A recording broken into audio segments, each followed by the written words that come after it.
So, hi guys, good afternoon or malamig na hapon sa inyong lahat guys.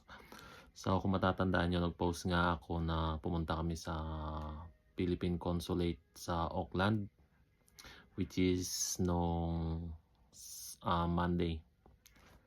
So, may nasikaso kami ron sa awa ng Diyos nga. Kita nyo, simula nung Lunes at anong araw ngayon, Miyerkules na. So, nakakatuwa lang kasi may nasikaso nga ako ron sa may Philippine Consulate at good news guys kasi hawak ko na yung papel. Hawak ko na yung papel na inasikaso ko dun sa Auckland. Ito na yun guys. Nakakatuwa lang kasi ilang araw lang siya. Simula Lunes, naasikaso ko siya. Tapos Martes, Merkules na ngayon. So, ilang araw lang. Lunes ko naasikaso. Then 2 days o 2 consecutive working days.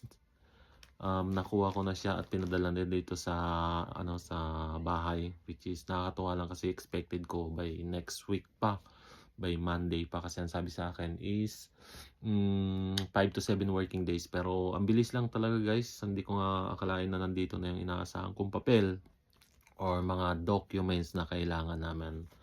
So since nandito na sa akin yung papel, hindi ko na ipapakita yung mga details sa inyo, pero yun nga, gusto ko lang inform sa inyo na nasa kamay ko na yung mga dokumento na inaantay ko.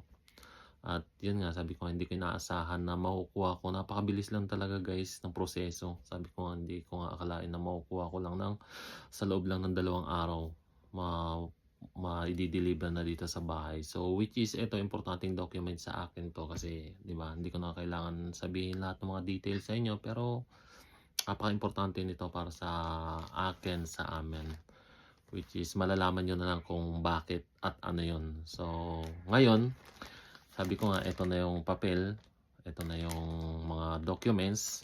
Ganun pa man, so dito muna sa akin yung kasi itong mga documents na to is ipapadala ko rin sa Pilipinas by this coming week or after this week siguro. Hindi ko alam kung saan ko ba pwedeng ipadala, or either dito sa may MZ Post or doon sa may DHL. Depende kasi guys kasi meron din mga kaming asawa ng kasamahan namin na which is uuwi naman sa Pilipinas. So baka doon ko na lang ipadala, pero by next week pa yun. Kaya dito muna sa bahay, titenga ko muna siya. Pero nakakatuwa lang guys kasi sabi ko nga sa inyo, ang bilis ng proseso lang talaga dito sa Philippine Consulate. Shoutout nga pala sa mga kababayan natin dyan sa Philippine Consulate dito sa may Auckland, sa may level 15 High Street. Thank you very much guys kasi ang mabait ninyo, ang approachable ninyo, napaka-kind, alam mo yan, napaka-smooth lang ng mga transaction namin. Ang bilis lang, tapos yun, talagang sila, tawag nito, talaga namang i-assist ka nila sa lahat-lahat ng mga kailangan mo, mga katanungan mo, sasagutin nila lahat yan. Kung ano may mga katanungan mo, yung mga importante. Ganun pa man, shoutout nga pala dyan sa Philippine Consulate dyan sa may Auckland. Sobrang thank you very much guys.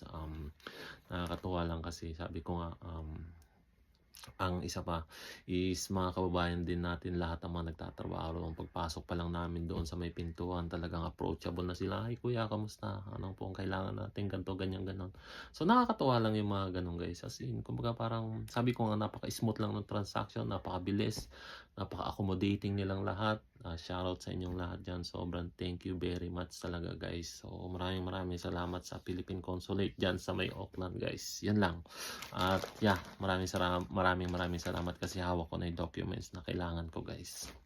So shoutout sa inyong lahat dyan. At yun sa mga kababayan natin din dito sa New Zealand, sa mga OFW na katulad ko, maraming salamat sa inyong lahat dyan guys. At ingat kayo lagi.